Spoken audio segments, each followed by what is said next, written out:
Friday. Warm welcome. Warm welcome, everybody. So this is our monthly activity that we do in our association, Association of Professional Facilitators and Trainers in Africa. We do this every last Saturday of the month, and this is the first one we're doing this year, and we have extended attendance to members of members of the public, people who are not AFTIA members. So warm welcome, and we hope you have a great learning experience. Our facilitator today is none other than Tayo Badru, and to tell you more about him, I'm going to quickly read his profile so we get to know more about him. All right, Tayo is the lead project consultant and director training services at Basil Consults, where he focuses on leadership, consulting, networking, training, and managing corporate relationships. Tayo's multidimensional skills and experience position him strategically for his role as a customer-focused strategist, business networking, and capacity building consultant. An avid change and turnaround advocate with a passion for organizational development, Tayo holds MSc in Finance, EC Council Certified E-Business Professional, CEP, Chartered Associate of the Nigerian Institute of Management and Certified Management Trainer. He is a recipient of the Association of Professional Facilitators and Trainers in Africa, AFTIA, Award of Excellence in Organizational and Human Capital Development, and was also recently nominated for the Fellowship of the Institute of Credit Administration. Tayo has acquired wide knowledge and exposure working in world-class training institutions, including the Chartered Institute of Bankers of Nigeria, CIBN, Philips Consulting Limited, PCL, and Lagos Business School, LBS. An astute knowledge manager, Tayo has plus 15 years of experience in management consulting, capacity building, and business networking. He has been engaged in a wide range of change management and organizational development interventions for public and blue chip private sector clients. He has also participated in core consulting projects, including developing digitized learning content as part of transformation programs for clients.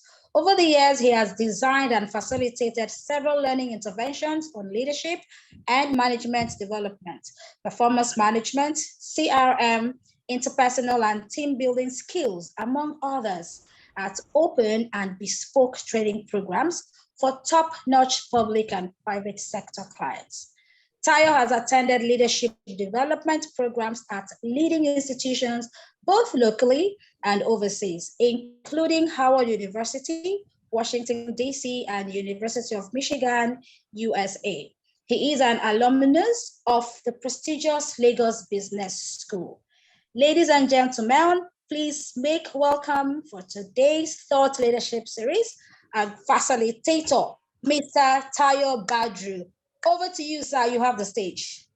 Yeah, thank you very much, Uzoma. You've done so well. You've done justice to my profile already. There's nothing else I can say than to just say that my career over the years stands on the tripod of business networking, management consulting, and organizational development. Beyond that, every other thing I think you've read. So we'll just keep all of those grammar and then move on. So today, we are going to be discussing creating transformation and transactions through creative facilitation. I mean, this is a very important subject. And if you ask me, I would say that 1 hour is even not enough to do justice to it. But then, I mean, that's just what we have. And we'll just see how we can work with it in the meantime. Typically, creative facilitation class, more like we train the trainers. It's 2-3 days there. But it's okay. Within the little time that we have, we're going to make every effort to see how we can possibly do justice to everything that needs to be addressed. All right. So in the course of our journey this evening, The objective is to define, we're hoping that by the end of this training, participants here would be able to conveniently define who a facilitator is in the context of a training environment, understand and explain the roles of a facilitator in the course of a training session, explain the skills necessary to become an effective facilitator, understand and discuss different learning types, and then also we would also try to look at the strategies for managing difficult participants during the training session. So this is the part to the journey that we'll be undertaking this evening. We'll be looking at who is a facilitator in terms of defining precisely who a facilitator is. We'll also be looking at the challenge of facilitation. We'll discuss learning types, learner types. Learner types, I think this is very important. We'll try to devote some time to that. We'll also be looking at the essential skills for training facilitation. And lastly, how we can ace up our facilitation skills. Of course, at the end of that, there would be a question and answer session. So you would agree with me that having a skilled facilitator guide a workshop can actually make a lot of difference to the class dynamics and of course, the training outcome. A skilled facilitator, can get a group together, get them to focus on the challenge at hand, and let them make better decisions quickly. Now, the good news about that is that someone can actually become a great facilitator if they have the right techniques and the skills to drive the process. Please, may I make a quick announcement here? Please, if I would like everyone else to mute their microphones. Thank you very much. All right, so I ask, who is a facilitator? And I'd like to have contributions from other members of the house. I know we're all facilitators, so this should be a walkover really. So raise up your hands and let me know who is willing to contribute here. Who is a facilitator? Let's start with that.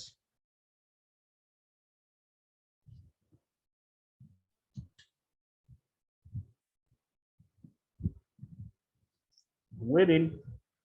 Okay, Tunji Banwo. Thank you, sir. Thank you too, my bro. All right. My idea of a facilitator is someone that makes something happen, right? If the knowledge acquisition session, make knowledge happen, help people to learn. You guide people in learning, you coordinate. A facilitator coordinates, a facilitator organizes, a facilitator, pretty much takes the learners through the journey from where they are to where they should be. Fantastic. Thank you so very much, Tujiban. That's a nice one. Anyone else? Let's have one more before we move on. I'm still waiting. Okay, so who has raised up their hands now? Jane's hand is up. Jane's hand is up. Okay, Jane. Okay, good. Jane or G. Okay, let's have it, please. Jane or G, you have the floor.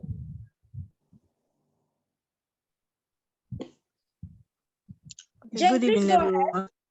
Okay. Good evening. Can you hear me?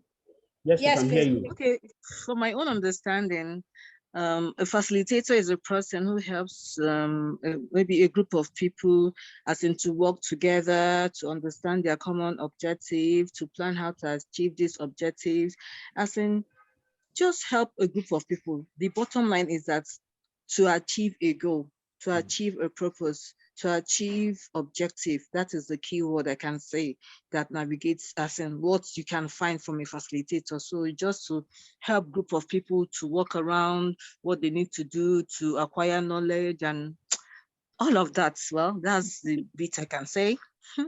All right, so thank you Thank you. very much, Jane. That's pretty much fantastic. Now, when we look at those two definitions, you will see. Sorry, Mr. You'll Tayo, find, if you don't yes, mind. please. Sorry, if you don't mind. Somebody posted something in the group. I thought you might want to, like, who is a facilitator? Okay. Okay. Let me just quickly read that. The facilitator is responsible for working side by side with the learner in planning, coordinating, assisting them to make knowledge and action. Okay, that's a nice one. Thank you very much. And Uzoma, thanks too. So please, in case I miss some of those things, if you think they are critical enough, please point my attention to it so that I can quickly take them as we go on. All right, thank you very much. All right, no problem. Great. So what I was saying, if you look at those definitions, there are a few common decimals here and there in all of them. You hear Jab saying guiding participants. Jane here saying helping participants, helping them to learn, manage them to learn, and all of this. Exactly. So those are the things that a facilitator actually does.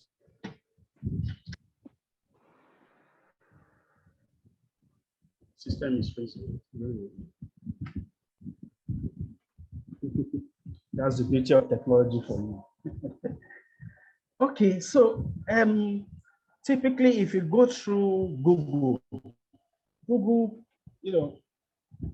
defines a facilitator as someone that makes an action or a process easy or easier.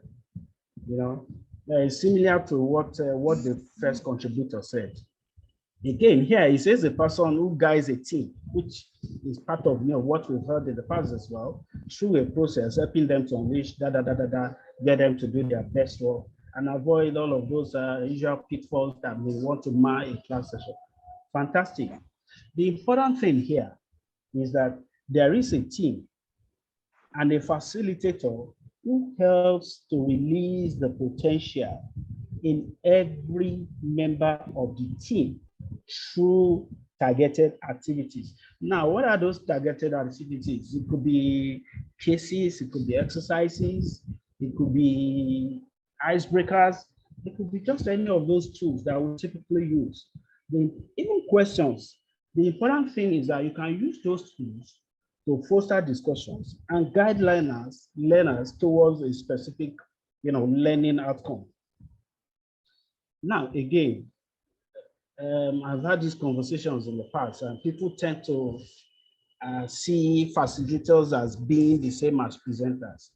It's not the same.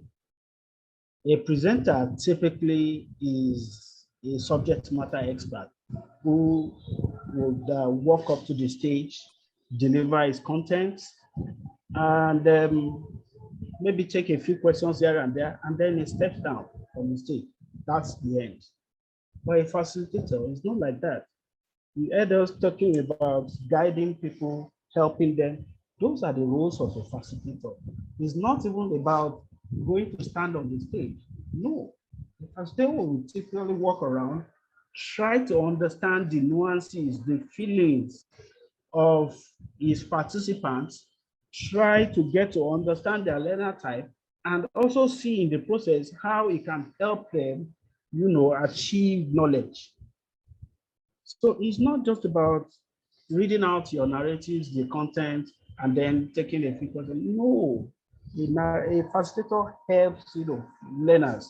It fosters discussions and makes sure that everybody walks away having gained one or two things. Ideally, that's the way it should be.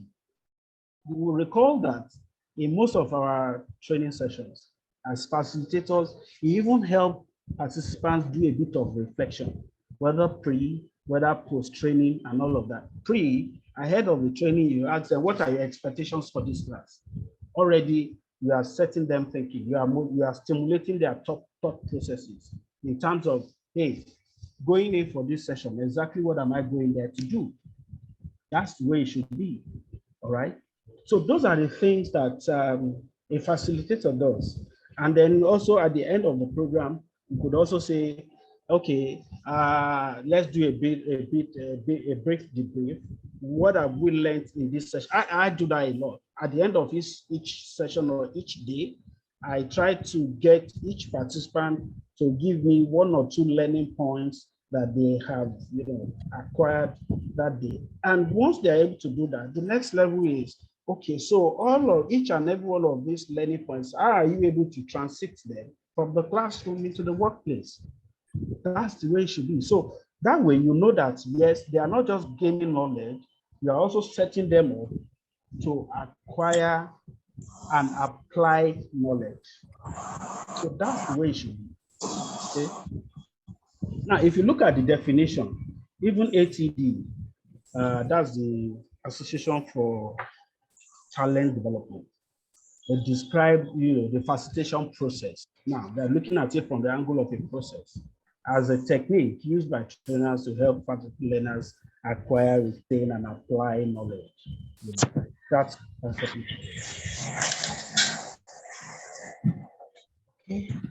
A facilitator's goal actually is to encourage the participants, get them to think productively and to articulate critical ideas, ask vital questions, uncover solutions, and also identify productive actions. So as a facilitator, part of your role is to ensure that the learning materials that you present in the class are absorbed. People are able to imbibe, the knowledge that you presented to them, and they can walk away with a clear understanding of the topic. So again, what that means is that the moment people leave your class, they should walk away as a different person from, different from the person that walked into the class earlier in the day. That's the way it should be. It's not just about, just dishing out, narratives. No, you have to make sure that they are able to absorb the knowledge and they can walk away feeling clearly in their minds that, yes, truly I have acquired this knowledge. Now, again, as a facilitator, you should also have to provide knowledge and insights for the different types of learners. Now, in my marketing class, I used to tell people that if you don't understand your customers, you probably never be able to meet their needs. For you to meet their needs, the first level is to understand precisely who they are and what their needs are. It's the same thing with the facilitator. For you to be able to impact knowledge, to your students or your team members, the first thing is you have to understand their learning type, because their learning type is what will now determine the approach through which you now try to inculcate knowledge into them. So that's very clear, and it's very important. It is very, very important. I think in the next slide, I'm going to be doing a bit of a deep dive into that, because I think that that's very important, for us to understand as facilitators. So we'll be spending quite a bit of time, they are trying to do a proper reflection on learner types. So again, sorry, Mr. Sorry to question. If you could please just help us talk a bit louder, please, so that. Oh, I'm shouting already. Sorry. How come you're not hearing me? You can't hear me. No, we can, but sometimes it's not quite clear. Okay, maybe because I'm also running on generator, a bit of background noise or so, but okay. I'm shouting already. Otherwise, you're going to run me out very easily. if I shout beyond this. In 20 minutes, I'll be out flat. No problem. Okay, so where was I? Okay, so part of, but I'll try to increase my voice level anyway. So part of the roles of a facilitator is also to make sure that you create an inclusive environment where every participant feels valued. This is very important. you should be able to create an environment where everyone, regardless of their learner type, have a sense of belonging and they are willing, to participate and contribute effectively. Don't create an hostile environment where you just want to walk in and make all the bragado and no. You should understand that the people in your classroom, they have different learning needs. You should be able to meet their learning needs and also be able to address them to the point that, yes, they can feel that they are part and parcel of the class. Maybe when we come to handling difficult participants, you will see there are instances where some people want to dominate. Maybe a group of people, maybe they want to dominate the class and maybe also influence what others do. As a facilitator, it is your role to be able to manage that effectively. We will come to all of those in a bit. More importantly, ensure an actionable outcome. So what that tells you is that, I think I mentioned this in passing before. So what that means is that at the end of each session, yes, when you can ascertain that knowledge has been transferred, you shouldn't just end with that. You should also be able to ensure that knowledge can be applied. So whoever has come to your class should go back to their workplace and keep the ground running, they too, based on the knowledge that you have provided for them. So those are actionable outcomes, all right?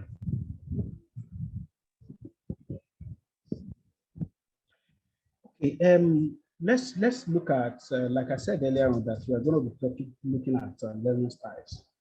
Typically in a class, and I've said this already, you would have different learners.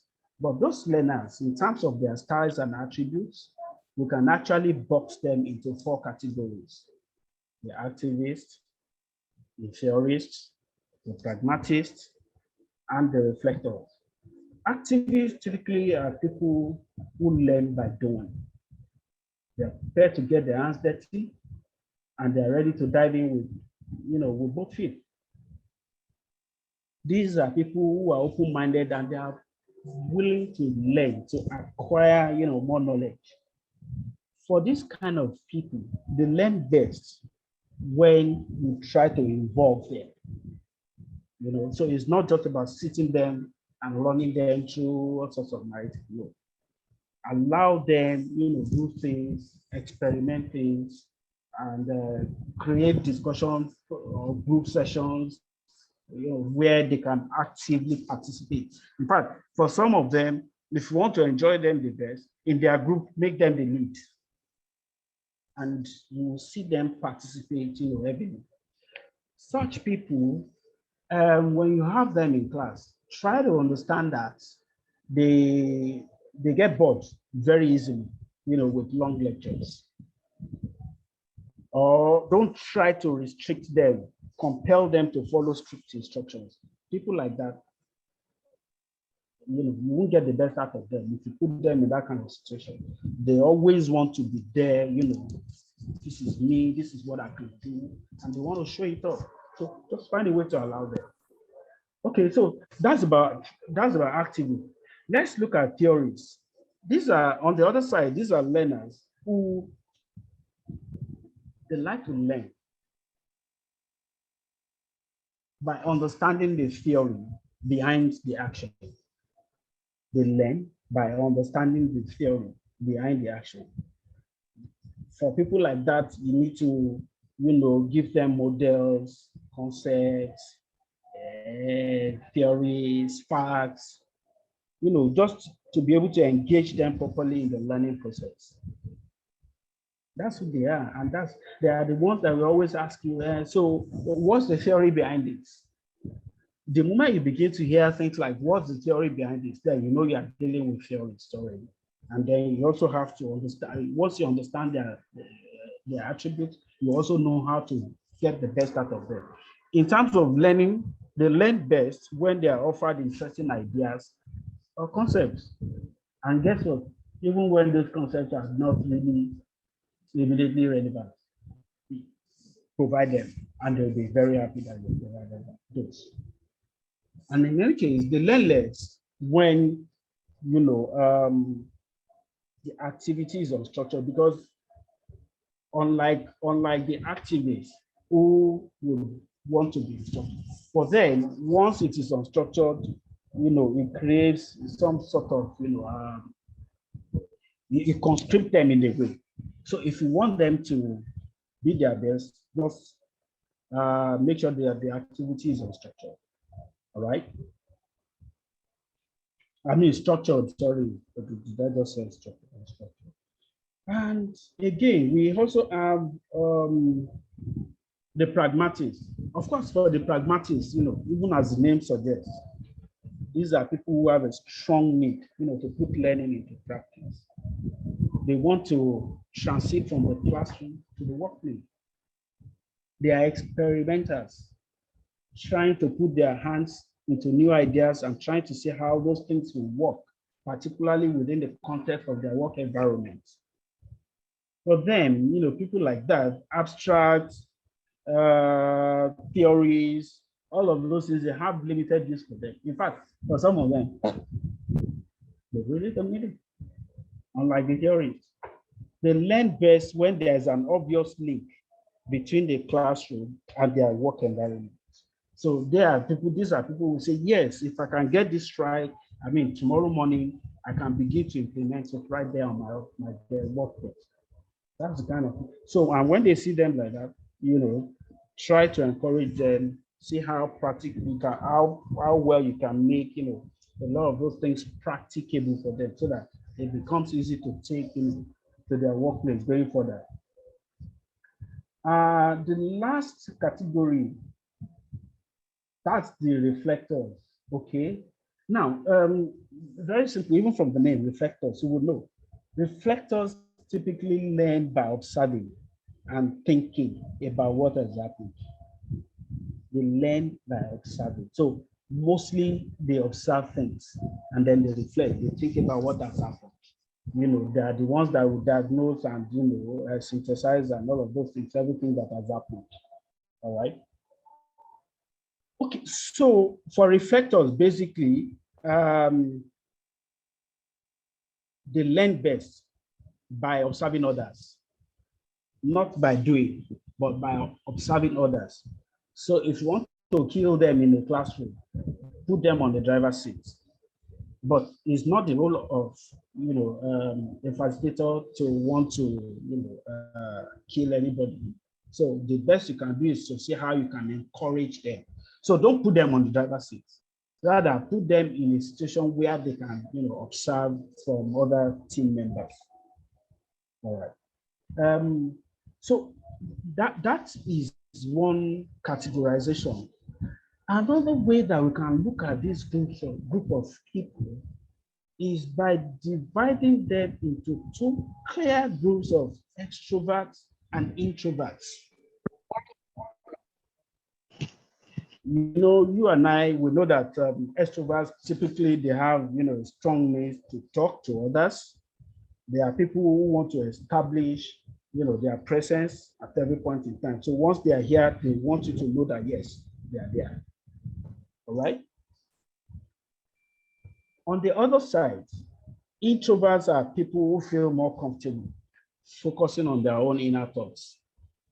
That's a typical reflector theories for me, even based on what we had said earlier on. Theories, we want to know what is the theory behind it, inner thoughts. Reflectors, we want to observe, rather than be part of it. What does that tell you? Introvert. So these guys are introverted, theories and reflectors. They are introverted. While on the other hand, activists and pragmatics are extroverts. They are the outward type. When they are there, you know that you are there and they will show it. That's another one. So simply divide them, activists, pragmatists, they are more like extroverts, theorists, reflectors, introverts. Another way of classifying them, those of us, I don't know if we are familiar with the DISC model. with this psychometric profiling tool. Now, this basically, divides. Hello, I can hear some background voice. Okay, so this basically, segment, personality profiles into 4 different categories, 4 distinct categories. But for them, it's a case of we all have traces of these 4 elements in each of us. It's just that some are more predominant than the others. And the 4 distinct categories are the dominance, the influencing people, steady and compliant, people. All right. So dominance, even as the name suggests, they are the actual type. They want to take charge. And don't forget that I said earlier on that activists are people who would always want to get their hands dirty and they want to take charge. Put them in a group, make them the lead, and you will see how they will actively participate. So you can look at activists as the D factor, in the DISC model. So activists are more like the dominant, people. And then you have the theorists. Theories, we have said that theories and reflectors, they are more introverted in a way. So those are the steady and compliant people. So the theories are more like the steady people. The S, that is the S in the DISC model. And then the C in the DISC model, which is compliance. That is what fits into the reflectors. The last one there, the pragmatics, that is the I, influencing. Influencing, okay, these are also outward, people who are also outward. They rely more on what they see than what they hear. So typically, again, you come into someone's office, you see pictures of them, their children, family, pictures all over the place. You know instantly this is an influencing person. This is someone who believes more in what they see. All right. I mean, if in my business networking, if I'm to meet with such people, I know how to handle them instantly. In the first instance, when I see those things, I want to make a comment, and I'll comment positively. Oh, wow, you have a lovely family. You have a beautiful son. But be careful if you're a man. Don't go saying you have a beautiful daughter, so that they don't begin to read ministry. But just find a way. Oh, no, she looks very interesting. She looks very. Make positive comments, and they will connect with you very easily. All right. So that you can also translate into the classroom setting. All right. So again, to summarize that, you have the DISC, the D being similar to the activist, the I being similar to the pragmatist, the S being similar to the theorist, and then the C, lastly the C, which is compliant, being similar to reflector. I will again touch on one more categorization, because I know that people have, if you don't understand one, you'll be able to understand the other. We talk about the sanguine, the melancholic, the choleric, and the phlegmatic. I mean, if I remember very well. Okay, so we have said that the activists are hands-on people. So that makes them practical. If in identifying cholerics, one of the characteristics that you use to describe cholerics is practical. So that speaks directly to activists straight away. Pragmatists are enthusiastic about how they can experiment things and generate new ideas. So because of their enthusiastic nature, you can actually describe them or see them as the sanguines. All right. So we have the choleric and the sanguine, similar to extroverts. And then you have the melancholy and the phlegmatic, similar to introverts. So the theorists, we can, because theorists are generally thoughtful people, all right? So we can see them as the melancholy. And then the last one, which is the phlegmatic, one of the attributes or characteristics of the phlegmatic is that they are observant in nature. Right? Somebody is playing music, can you play? Somebody is playing music, can you please help us? Mute your mic, please. Thank you.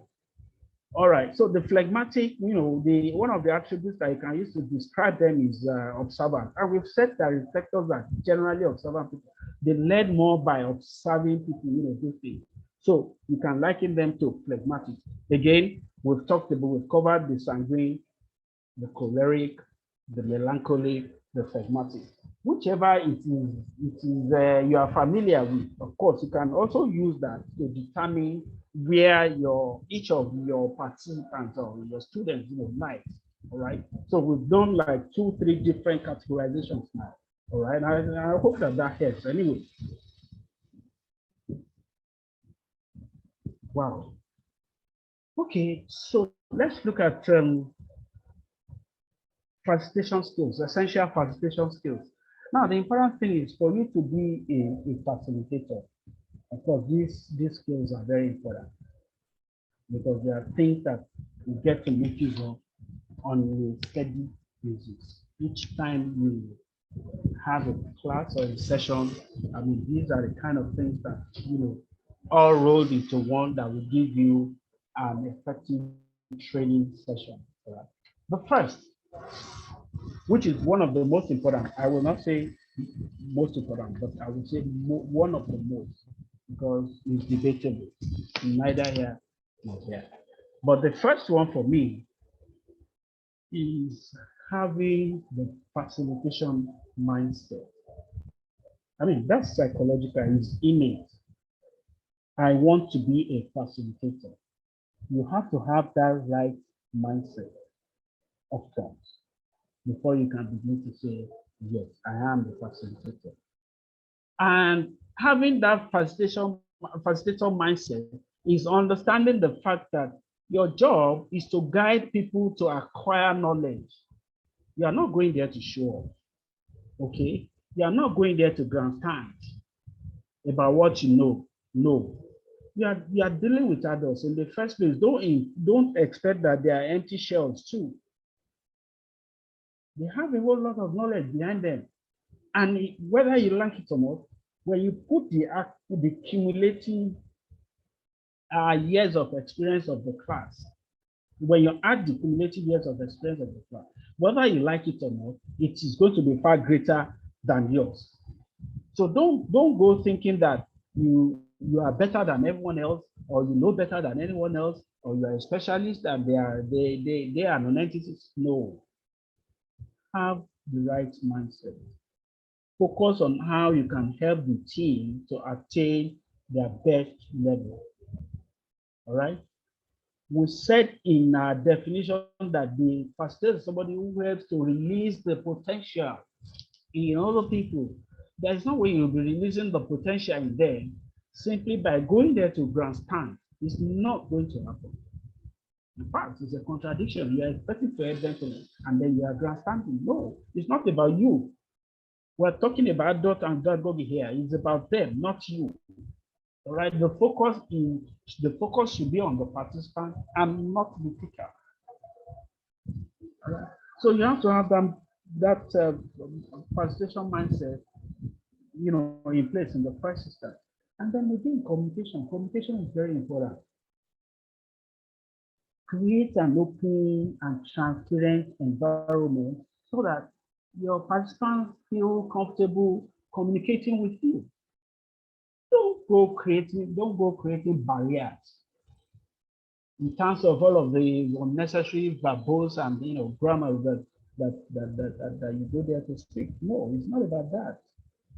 All right. And then show empathy. Show that you understand the needs. You understand the fact that every learner has a unique need. And that need of his might be different from those of the rest of the class. You must appreciate that, recognize that, acknowledge that, and make sure that you help them based on their needs to be able to acquire knowledge. That's where you are there. That's where you're there. So empathy and understanding is very important as well. Again, good dynamics. Now, this is very important. I mean, how do you manage, the group dynamics? Create an inclusive environment where each and every participant will feel very free to share knowledge without having the fear of conflict.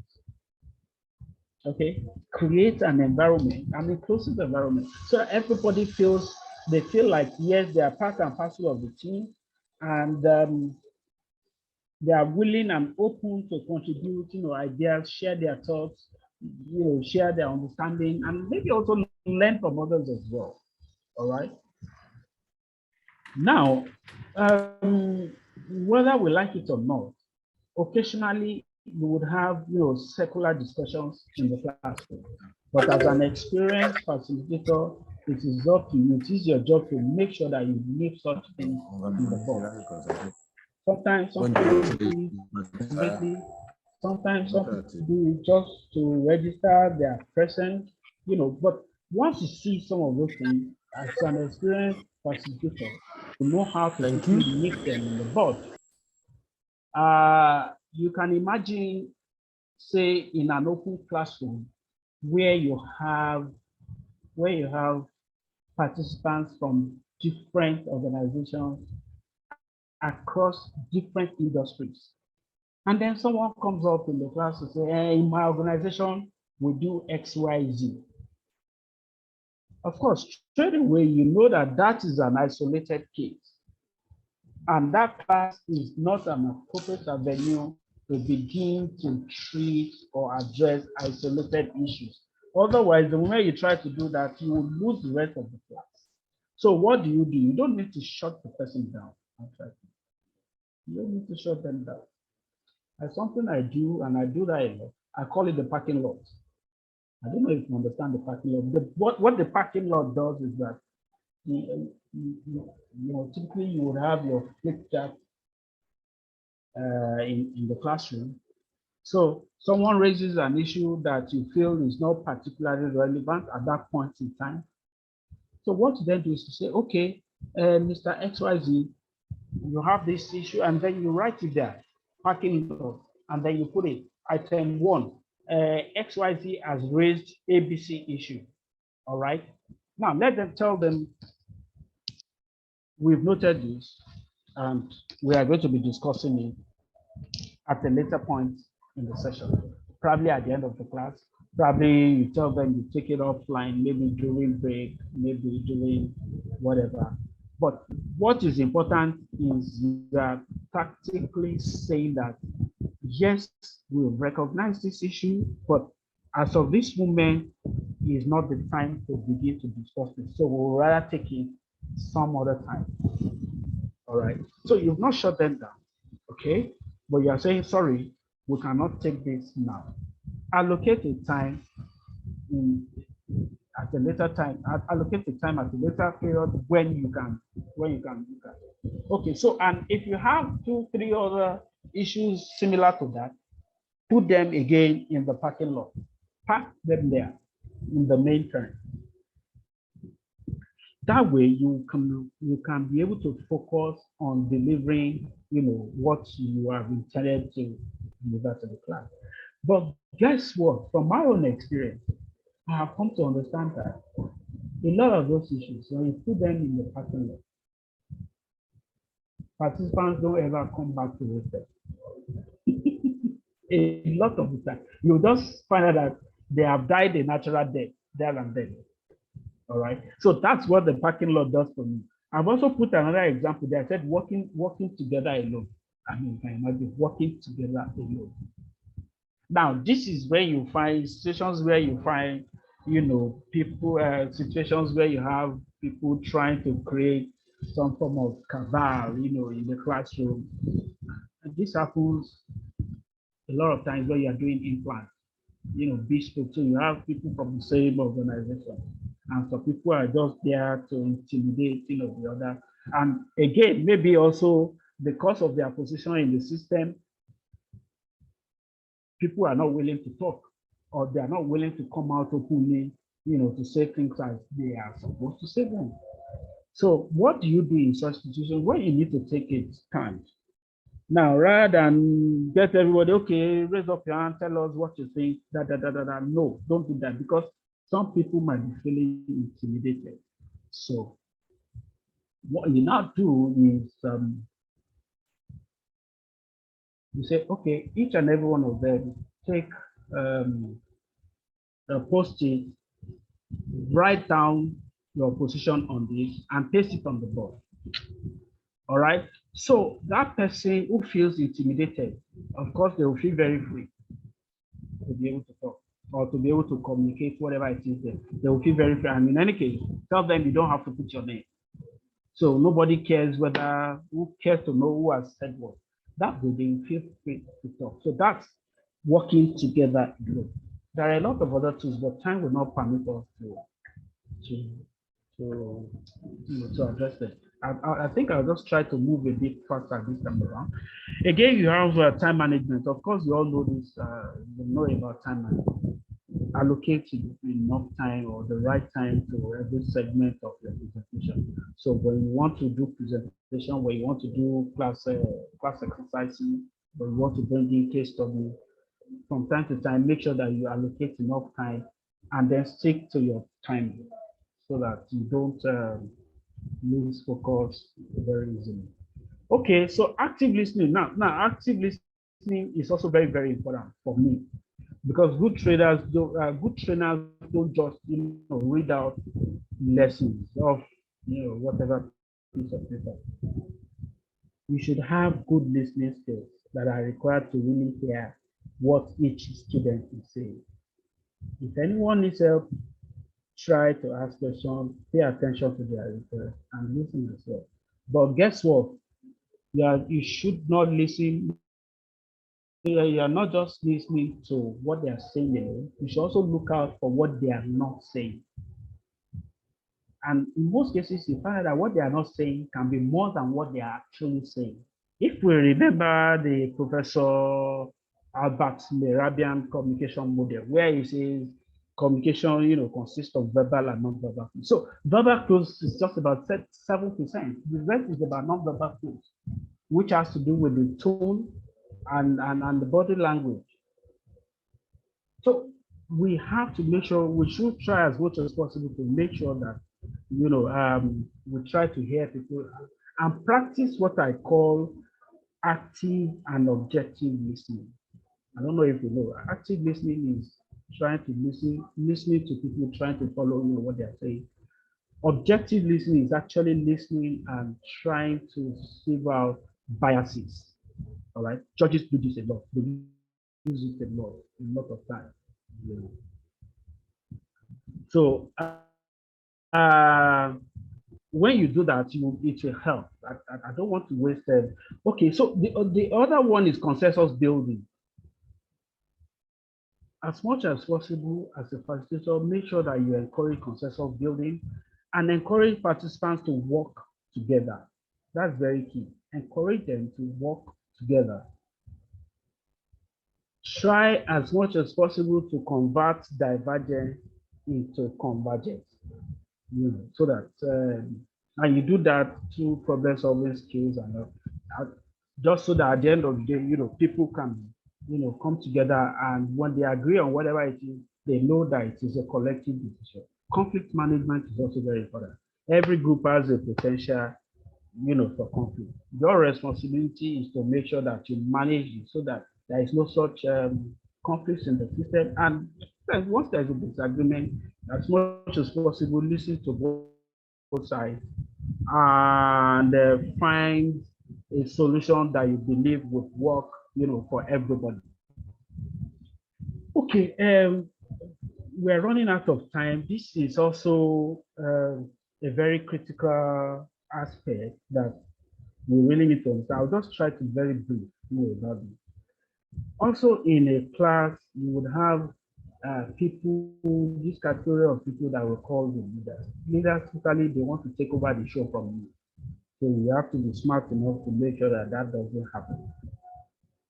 They are the people that will constantly interrupt and interject and make sure that they would always make sure that no decision is taken, out of their own input. So they would always make sure that they have one thing or the other to say. And when they ask questions, you hear them saying things like, "I'd like to clarify this. This is very important, and I think that in the interest of the class." So they are always saying things in the interest of the class. You should look at this.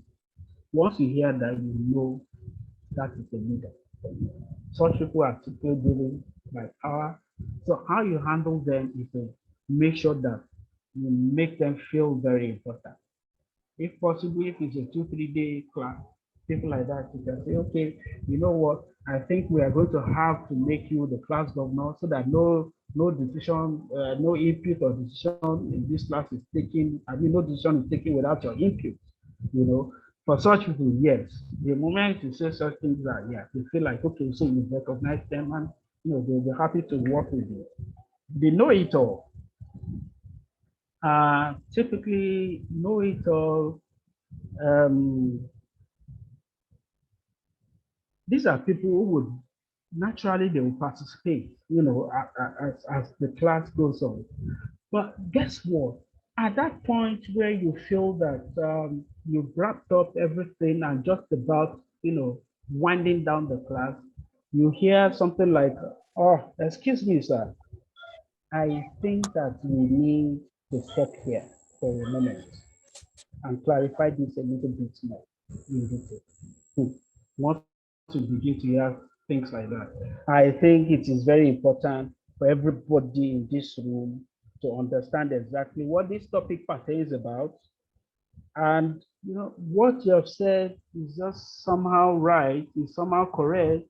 But for me, I think that we need to definitely deal with this a little bit more. But you know what?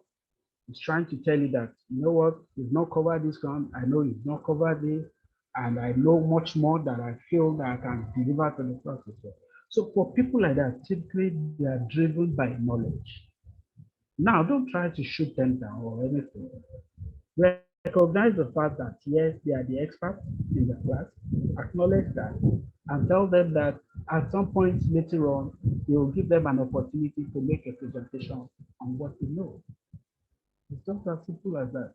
So allow them and then give them some time, give them the opportunity, maybe 2, 3 minutes to come up with whatever it is that they know. Of course, we're all there to learn. So don't try to show off like you know everything. Incorporate them into the system as well. Okay, so the third group is the introvert. Now, typically the introverts, they will be part of the class, the group discussions, everything, they are part of it.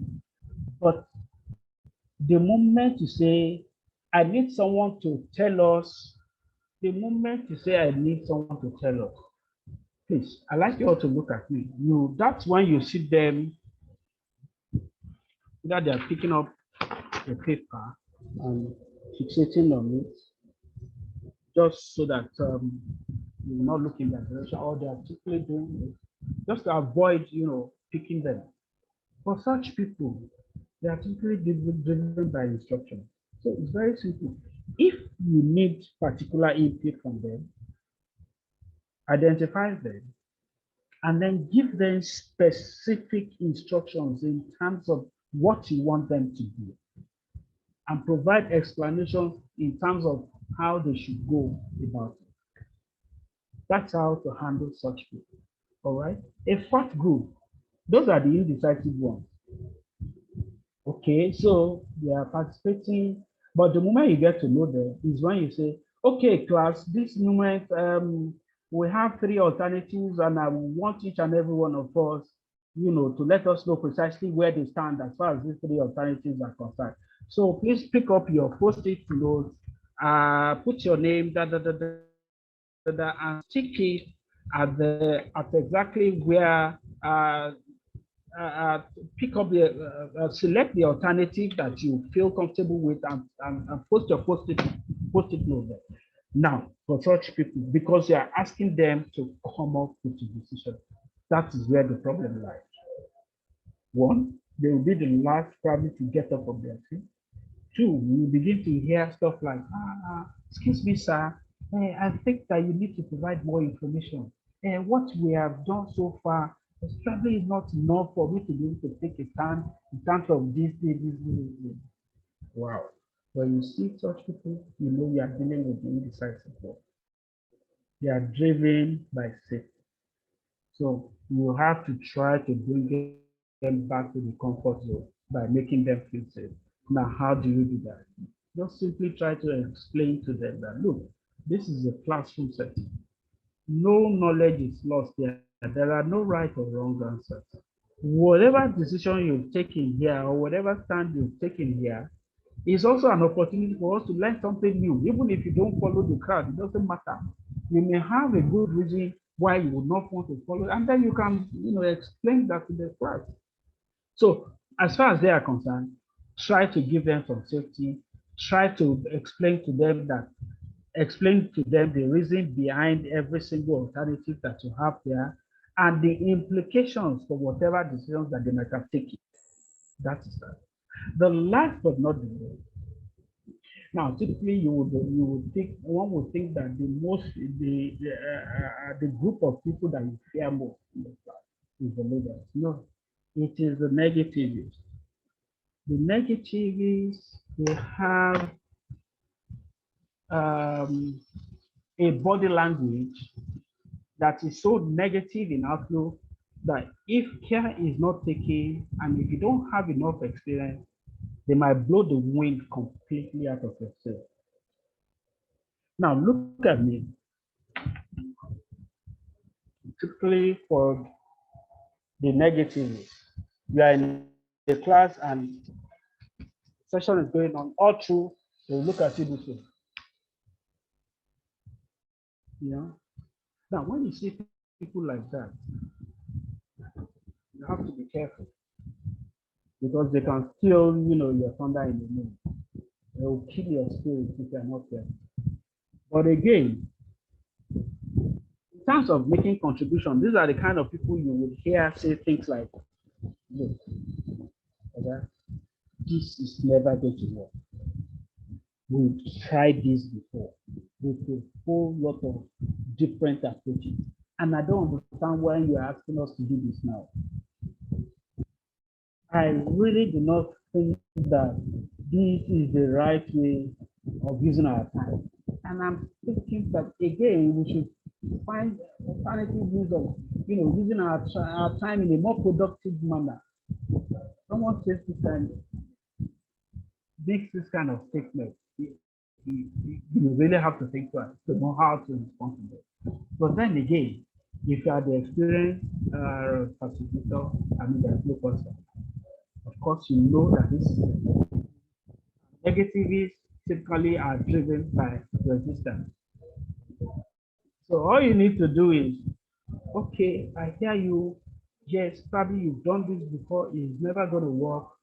Now, tell us how else do you think we might approach this just to make it work?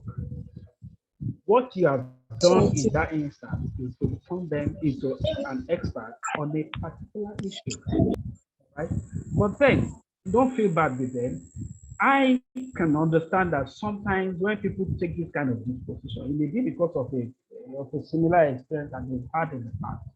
Probably they've tried, to voice their output and, they were resisted. And so they feel that, okay, well, if the others have resisted them, you're also going to do this. And if this is what you're going to do, then we're not going to play along with you. So recognize the fact that, okay, yes, they have an opinion. Allow them vent their anger, all right? And then make them an expert in the sense that, okay, so you are going to have to challenge them. Yes, this is not going to work.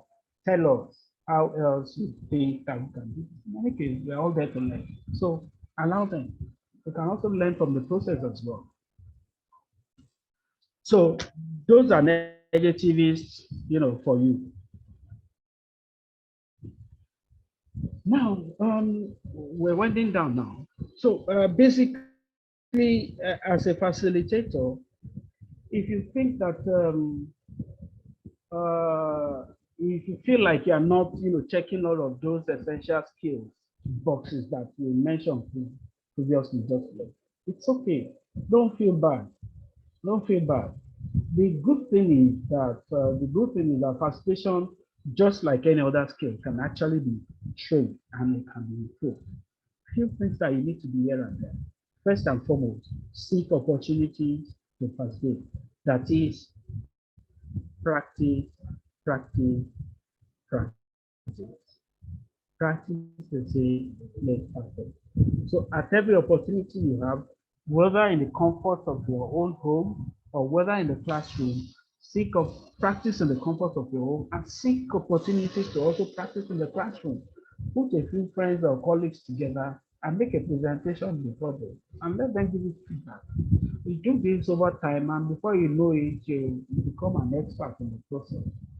Again, what you can also do is to double down on your strength. Now, so doubling down on your strength means that all of those attributes that we mentioned previously, of course, typically you would have strengths in one or two areas, whether in the area of managing group dynamics, whether in the area of showing empathy, whether in the area of communicating in one way or the other. So leverage, those ones and make sure to focus on those rather than just pouring over those ones that you are lacking, those areas where you are lacking. All right, it's never going to help. The areas where you're lacking, be proactive about it. Try to hold your skills along that line. Don't assume also that you can win things out very easily simply by relying on the skill sets that you already have. Rather than doing that, acknowledge your weakness and improve, on the areas that you need to work on. So on a final note, I will read this just so that it can be very clear to us. I say that facilitators exist to enable better learning sessions. Facilitators set the stage for creating a clear picture of the end goal, ensuring that the team has what they need to meet the problems and helping build momentum when they get stuck along the way. All right. So a skilled facilitator is like the sails of a ship. They guide the team on board where they need to go with no objective other than to lead them to their desired destination, which is success ultimately. So on that note, I say thank you very much. I'll probably just take a few questions here and there. I hope we'll be able to manage time effectively. Thank you very much. Okay, let me go mute the people who are not muted. Okay, yes, we're good. Thank you so much, Mr. Badru. This has been amazing.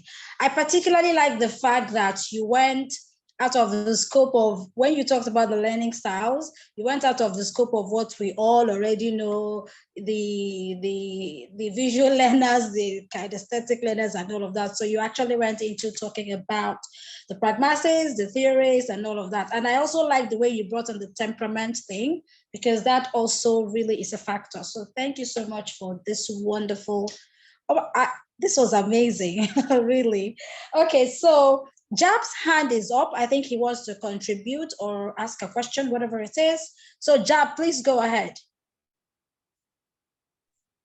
All right, thank you, Madam Moderator. Thank you, Honorable Facilitator, Speaker.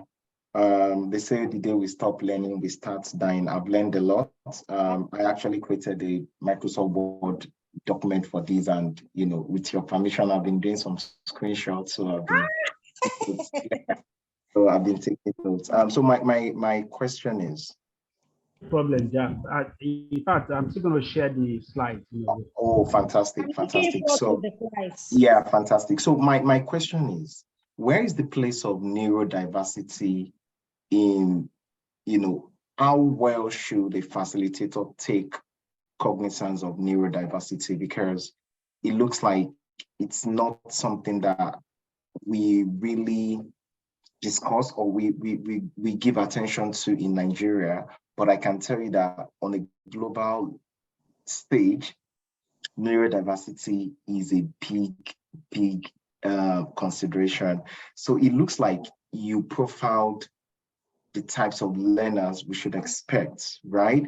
But so I see those ones like more like the physical kind of attributes or physical kind of characteristics or types. But these other ones are like maybe mental types, like how do learners think? So you know, why do people do what they do? Like, you know, you permit me to use this Yoruba term when they say "ara in your ballet," like why is someone just so active and active? Maybe they've got ADHD, attention deficits, you know, hyperactivity, something disorder.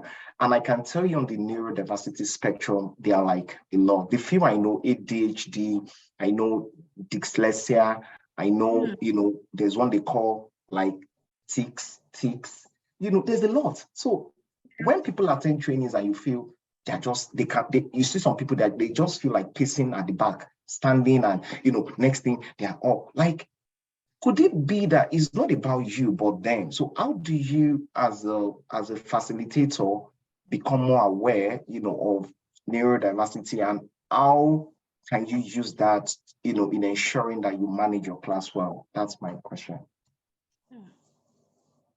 That is deep. Mr. Badru, I hope he heard you.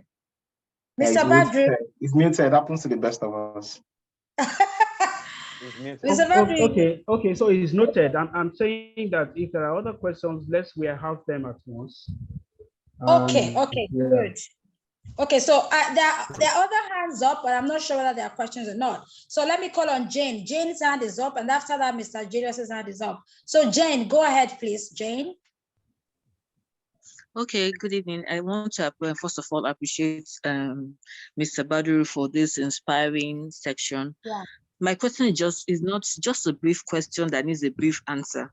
So what's the difference between a facilitator and a teacher? Because I've been racking my head, I've been brainstorming. So what's the difference between a facilitator and a teacher?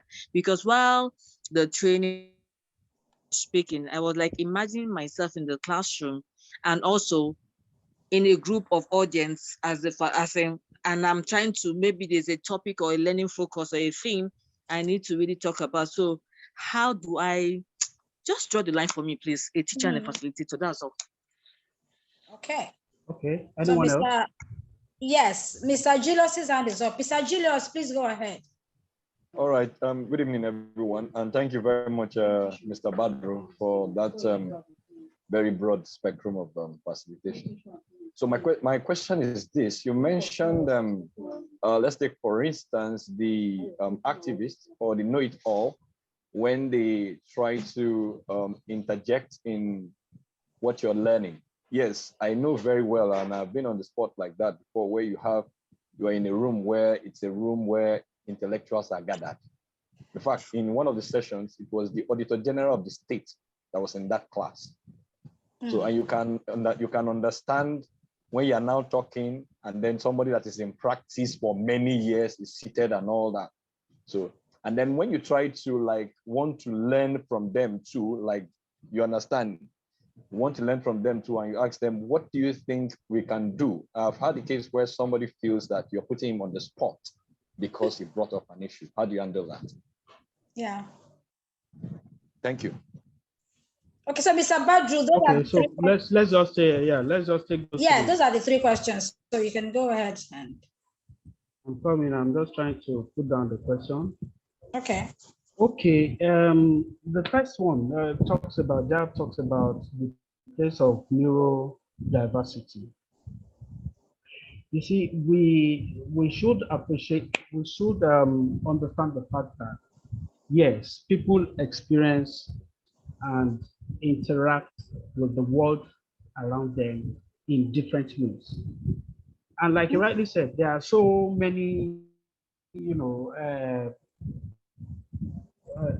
categories of it. All of those categories we may not be able to factor them into a teaching session, all at once.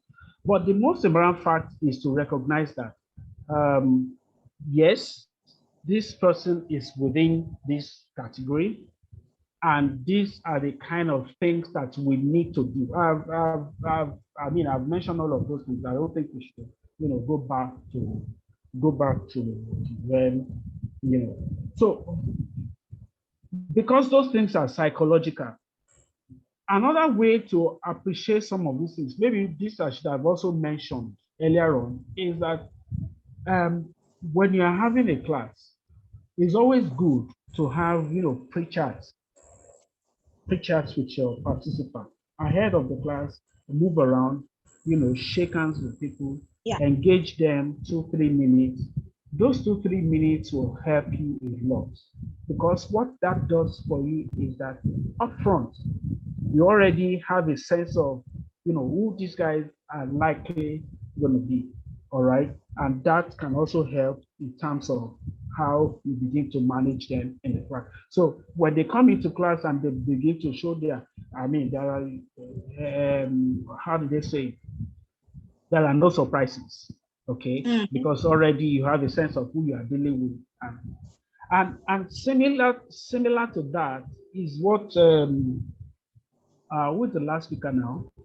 Sorry, I didn't put down the name. Julius, Mr. Julius. Oh, okay, yeah. Okay, so what you said about how do you handle. Now, I started the class by saying, if you don't understand your students, so to speak, your participants, you will probably never be able to meet their needs. Part of understanding your students and understanding your class upfront is to have a sense of who are going to be there. So in a class where you have the auditor general in class, of course, whether you like it or not, you, even as a facilitator, you also have to make sure that you defer to him from time to time. He's an established leader, and you have to recognize that fact and respect him for that. Show that these are people that will say something and say, yes, I know that, this is your area of specialization. And whatever you are saying on this, you are talking from the position of an authority. When you say things like that, they'll feel comfortable. There will be no wala. So even when you say, okay, let us hear your viewpoint, they will not take, any offense of that. It depends on the way and manner in which, you present it. Because the moment you recognize them, even at every point in time, you are deliberately asking them, oh, what do you think? Yeah. Because you are telling him that, look, you know what, we recognize the fact that you are an expert in this area, and we also need to learn from you.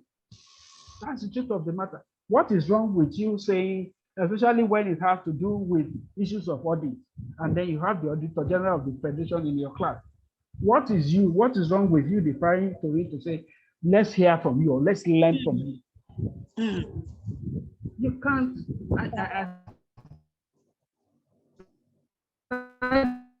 By saying the facilitator of mine, you are the superstar, you know it all, or you know better than the rest of the class. Appreciate the fact that these guys also have something upstairs, and they are coming from a particular point. See, when I started class, I always tell people, I say, look, you know what? I'm only here to, I'm not here to teach. I'm here to answer our conversations. That's the way I say our conversations, because I know that, yes, conversations, that's what I tell them, even though I'm going to be the one that will teach. You still say, such things. And you tell them, look, you know what? We are all going to rely on each other as resources in the learning process.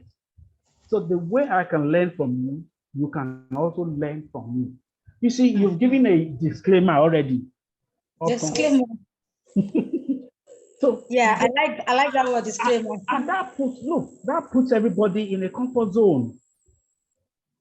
It's not like you are going there, I want to see. I remember in my previous workplace, I am not a risk management expert. And there was a day that I had to take a risk management class. I mean, you can imagine, I'm not into risk management, but it became my responsibility to take a risk management class. And don't forget that for a risk management class, you would have people who are risk managers come into class for that session. But then, because you are a consultant, you would also find a way to manage it. Anything that you need to know, you will cover your grounds quite all right. Okay? But that does not necessarily mean that you have to begin to show up. Because if care is not taken, they will throw you off balance along the line. Yeah. So thank you, Mr. Badru. So the third one, the difference between a teacher and a facilitator, you said you just want to see the basic way to look at it is this. A teacher teaches. A teacher merely hands down instructions. Okay.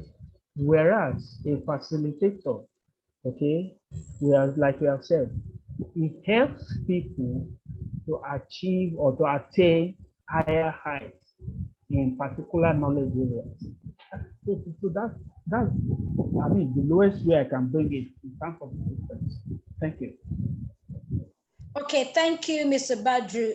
Jane, I hope you're still here and you got that differentiation. Jane, just kindly acknowledge that you heard that. Okay, yeah, all right, great. Okay, great. So we have Dare's hand up.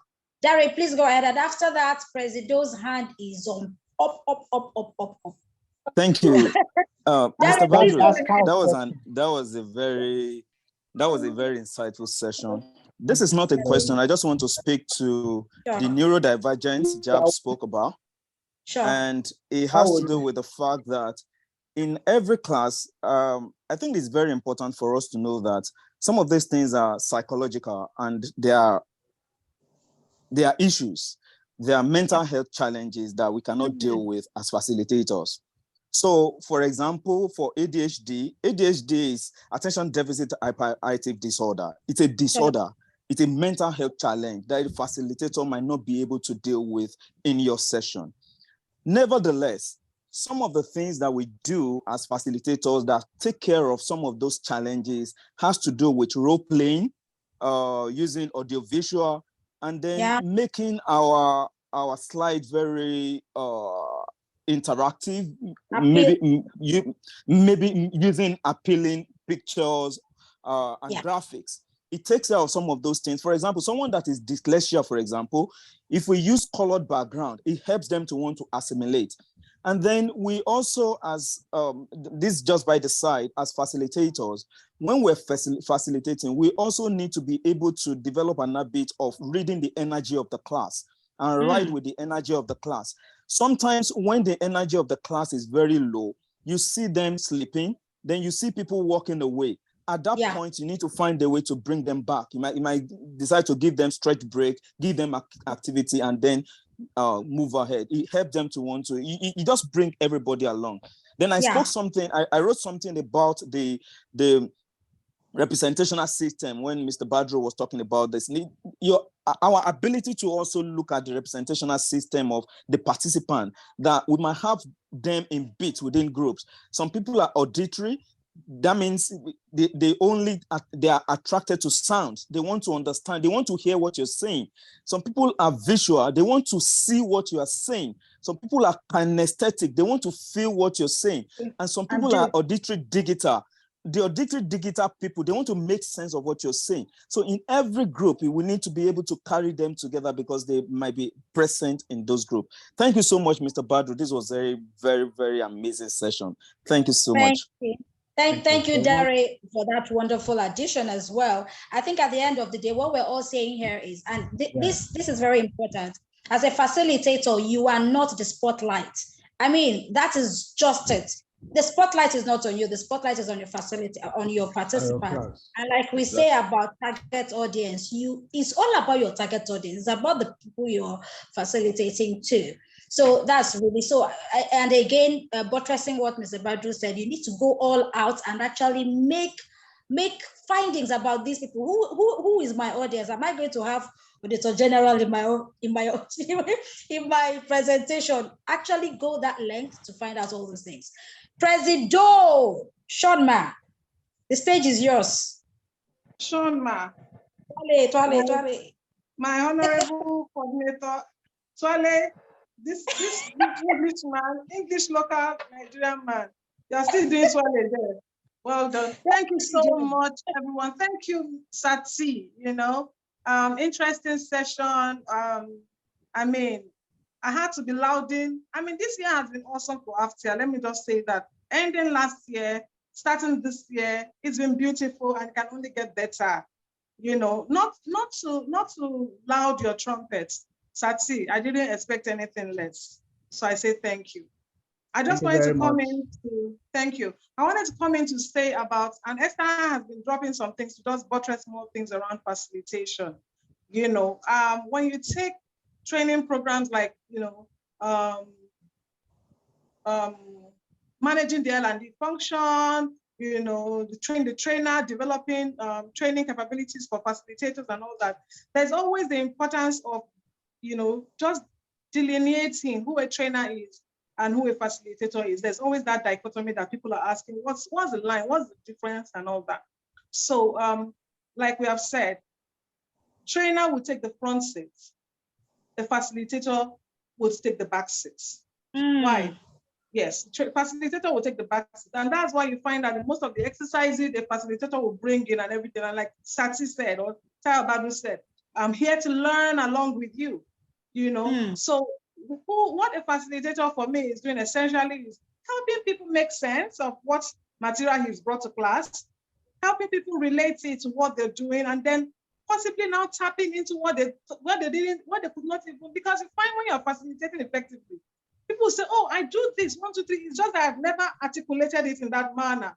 So they realize and they're able to now, bring all that together to now say, oh, okay, so this is what I do. Okay, this is how it's interpreted. This is how. So people, you are, as a good facilitator, you're helping people dig deep within them and bringing out something that they now make sense of to now apply and use to improve their skills at the end of the day.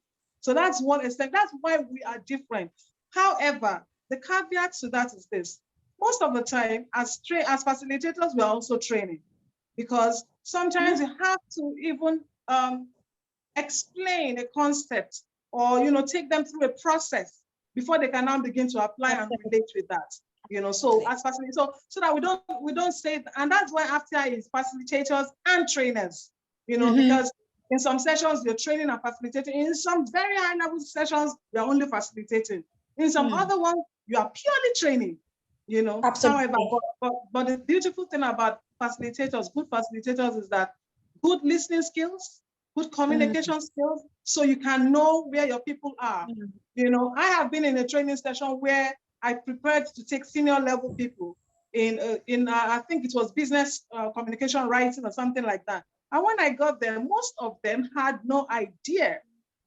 So I had to modify that, to just take them through the basics. So when you have a 2-day session where you're having a workshop, you can't jump into the workshop like that, because now you have to now go and train them the rudiments first before they now begin to have. So one thing that we should do as good facilitators, listen.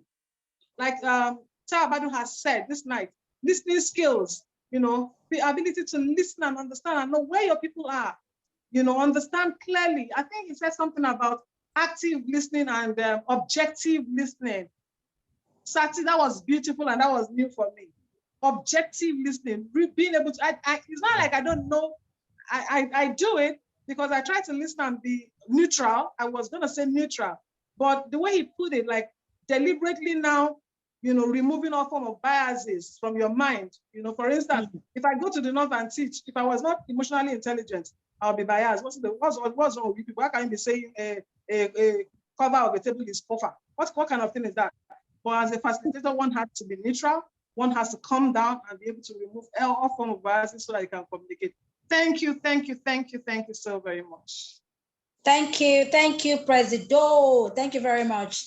I don't see any hand up, but honestly, what Dare said really caught me, and that's really important. Like feeling that vibe in your room when you are doing a presentation. Because some of them will not say it. I think Mr. Badru said that. They will not tell you they are bored. They will not tell you, some will not tell you they don't understand what you're saying, but they will just sit there. So it's up to you as a facilitator to feel that. You have to get that vibe. And then, of course, like President just said now, we do that very, very well in education. Like when you've done your lesson notes and you are there in class teaching, nothing says you cannot, you should have plan A, B, C, D, all the way to Z. You can annotate your lesson plan and just change on the spot. And that's because of what you've just seen. Oh my God, this thing that I've planned out is not working. Okay, let's do it this way. Because it has to meet their need, and not, you're not there to soothe yourself or feed your ego. It's about them. So that's really, thank you so much, Mr. Badru. You have set the ball rolling. We're on fire. Energy. The person who is going to do the next one. Okay, now they've set the bar. Thank you so much, and thank you for doing this. Thank you, all the participants. Mr. Julius, I see you. Jab. All our friends who came on board, make sure you're joining after next week. Next week. I just send a link. A link has been dropped in the chat room, I believe. Okay. Mr. Julius, you've dropped a link, right? Yes. Oh, yes. Which link? Okay. Yeah, there is someone joining after's event for the first time and is willing to join in person of Jopo Adeako, if one time out of assembly aspirants. So, 555. yeah. 555. Okay, our friends, our visitors, 555 is how we celebrate each other. So if you've seen 555 in the comments, just clap it. And I'm sure you can trademark that 555 to Job. Esther is ready to join. Esther said, I don't join on finish. Okay. No, I don't join on our finish. I'll be that one. I don't join on our finish. Make on our join on that. Esther. All right, friends, visitors, there's a link in the chat. Just click on that link and then we'll take it off from there. After is the place to be. If you thought this was amazing, this is just the tip of the iceberg. You don't want to not be in this family. So thank you, everyone, and wishing you a lovely, restful evening. Till we come again your way, please take care. Take care, everyone. Have a good evening. Mr. Badru, thank you so much. For having me. It's a privilege. I mean, I really appreciate you. Thank you. Thank you. So well done. Sorry, don't let me cut you. I just want to say people should look out on our social media. The social media and content team are doing fabulously, trying things on all our handles all the time from our training sessions. Please, let's engage, let's look out, let's share. We are the only ones that can loud our thing for us, for ourselves. So let's keep quiet. Let's keep sharing, engaging one another, sharing whatever it is that we see thrown out there. Thank you. Oh, thank you, Madam President. I didn't get that. Yes. Mr. Julius, just throw the link again in the chat, please. Okay. Thanks for the insightful session. All right. Bye, everyone. Thank you very much, sir. Thank you. Thank you very much, ma'am. Mr. Badru, thank you so much. Thank you too. I really appreciate it. Madam President, I'm loyal.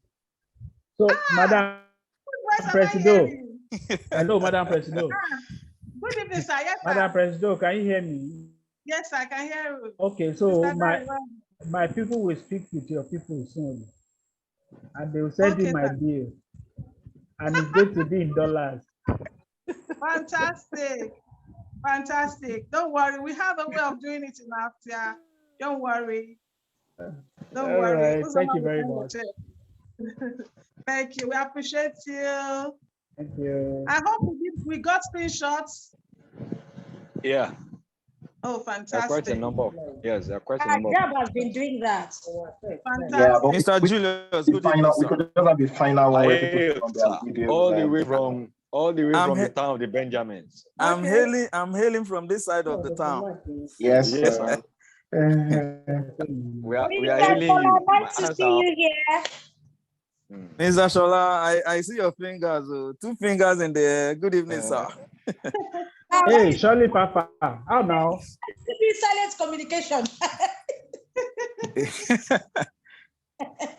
Hi, Shola. Hello, Shola. I see your PCF parapo. We are not hearing you, Mr. Shola. The laws in everywhere Tito, across Tito, Nigeria you made today. it. See my people came.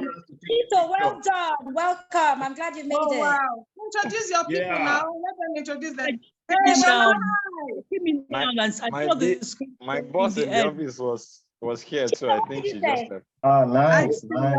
serious? Everyone, I said I just came in now and I just saw the slide showing the end. Oh, That's something, man. Sorry about And that.